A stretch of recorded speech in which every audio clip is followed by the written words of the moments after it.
नमस्कार बंधु माने आपण मानंकु स्वागत मोर एही चैनल को। बंधु माने 29 मार्च 2026 रविवार दिन पड़ुअछि पवित्र कामदा एकादशी। एही कामदा एकादशी को बहुत पवित्र और शक्तिशाली दिन बोली माना जाइथाय। एही दिन रे भगवान श्री हरि विष्णु को जदि आपण भक्तिर सहित पूजा करूछंती तेबे आपणक जीवनर समस्त पाप दुख कष्ट दूर होइथाय।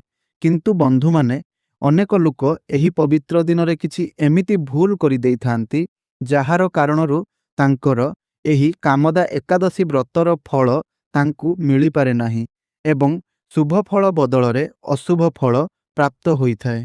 तेबे सेथिपई आजिर एही वीडियो रे आमे आपणंकु कहिबु जे एही कामदा एकादशी रे केउ केउ भूल गुड़िक केबे भी करिबा उचित नुहे। केउ सबु भूल गुड़िक आपण करिबे नाही, केउ सबु भूल गुड़िक करिबा पूर्वरु आपण सतर्क रहिबा उचित ताहा संपर्क रे एही वीडियो रे आपण पूरा डिटेल्स रे जानिबा को पाइबे।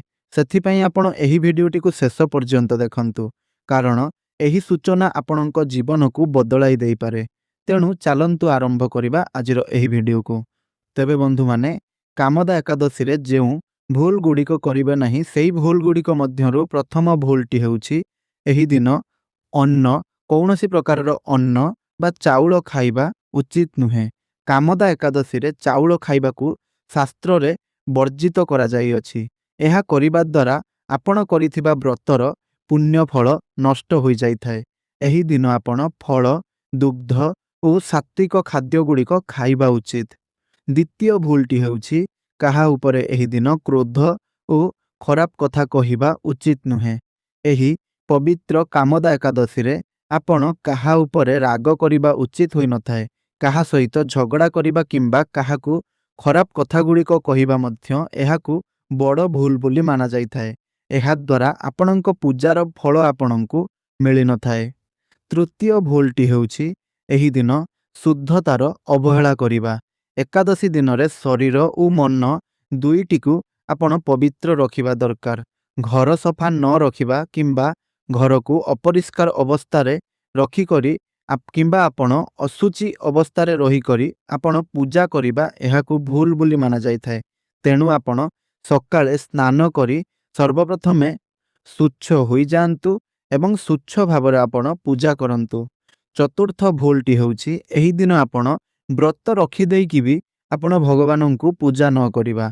केवल उपवास कले एही दिन हेबो नाही। भगवान श्रीहरि विष्णुंकर पूजा और भगवान श्रीहरि विष्णुंकर नाम जप मध्य अत्यंत जरूरी अटे। तेणु आपण एही दिन भगवान श्रीहरि विष्णुंकर पूजा करिबा सहित भगवान श्रीहरि विष्णुंकर नाम जप मध्य करंतु एवं ओम नमो भगवते वासुदेवाय एही मंत्रर जप करंतु। पंचम भूलटी हेउछि रातिरे जागरण न करिबा। एकादशीर रातिरे जागरण करी भगवानंक भजन करिबाकू शुभ माना जाइथाय। सुही पड़िबा द्वारा आपणकर व्रतर फल कम होई जाइथाय।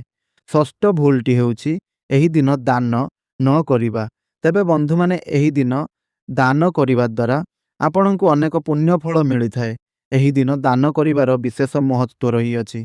तेणु आपण एही दिन गरीब मानंकू खाद्य वस्त्र किंबा धन दान करंतु।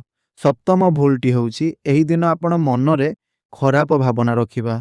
तेबे बंधु माने आपण जदि निजर मनरे ईर्षा भाव किछि खराब भावना एही दिन आपणक मनरे रखुछंती तेबे एहा मनरे रखिबा उचित नुहे।